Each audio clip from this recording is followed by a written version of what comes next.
மருத்துவர் ராமதாஸை அவதூறாக பேசிய வன்னியரசு பகிரங்க மன்னிப்பு கேட்க வேண்டும் என பாமக பொருளாளர் திலகபாமா தெரிவித்துள்ளார்.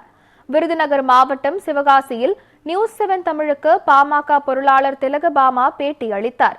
அப்போது பேசிய அவர், இந்து மதம் மற்றும் ராமரை கொச்சைப்படுத்தி விசிக துணை பொதுச் செயலாளர் வன்னியரசு பேசியுள்ளதாக குறிப்பிட்டார்.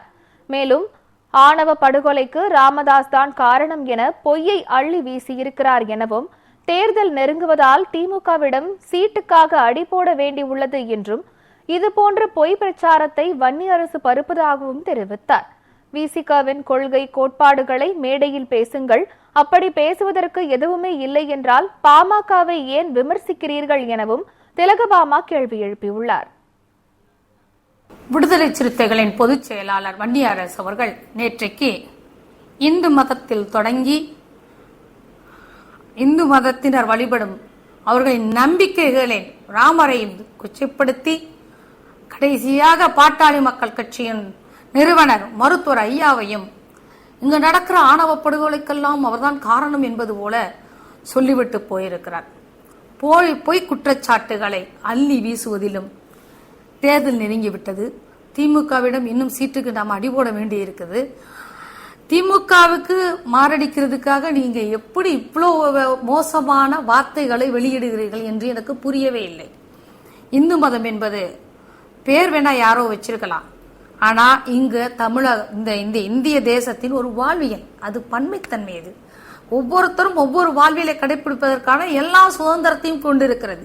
இது வேண்டாம் என்று சொல்லி போன அம்பேத்கர், பாபா சாஹேப் புத்த மதத்தை தழுவினார். ஆனா அதே புத்த மதத்தை கையாண்டவர்கள் தான் நமக்கு பக்கத்தில் இருக்கிற இலங்கையில தமிழர்களை கொண்டு குவித்தார்கள்.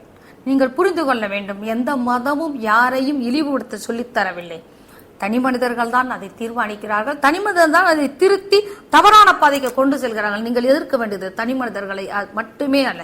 நீங்கள் பேச வேண்டுமானால் விடுதலை சிறுத்தைகளின் கொள்கைகளின் கோட்பாடுகளையும் மேடிதோறும் பேசுங்கள். உங்களுக்கு அது பேசுறதுக்கு எதுவுமே இல்லைன்னா நீங்க பாட்டாளி மக்கள் கட்சியை வைய தொடங்கிடுவீங்களா? மருத்துவர் ஐயாவின் மேல் குற்றச்சாட்டுகளை வைக்க தொடங்கிடுவீர்களா? இன்னைக்கு பட்டியலினத்தவர்களுக்கு இடையே கூட நீ பெரிதா நான் பெரிதா என்ற ஈகோலாம் இன்னைக்கு ஓடிட்டு இருக்கு. அதுக்குள்ள நடக்கிற கொலைகளையும் இங்கு தடுத்து நிறுத்த முடியாத சூழலில் போயிட்டு இருக்காங்க.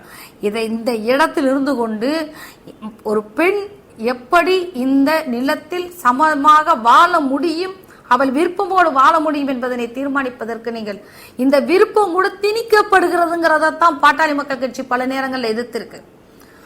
இந்த விருப்பங்கள் ஒரு பெண் மனதில் என்ன விருப்பம் வர வேண்டும் என்பது கூட திணிக்கப்படுகிறது. சரக்கு மிடுக்க பத்தி பேசுன நீங்கள்லாம் மருத்துவர் ஐயாவை பற்றி பேசுவதற்கு தொடங்கி இருக்கிறது. பாட்டாளி மக்கள் கட்சியினர் உங்களை சும்மா விட மாட்டார்கள். கொள்கையும் கோட்பாடுகளையும் உங்களுக்கு இருந்திருந்தால் அதை பேச தொடங்குங்கள். நீங்கள் கோட்பாடுகள் என்ற போகிற போக்கில் மருத்துவர் ஐயாவை கொச்சைப்படுத்தி விட்டு போவதை, குற்றஞ்சாட்டி விட்டு போவதை நாங்கள் வன்மையாக கண்டிக்கிறோம். பாட்டாளி மக்கள் கட்சியின் பொருளாளராக எனது வன்மையான கண்டனத்தை இந்த தருணத்தில் பதிவு செய்கிறேன்.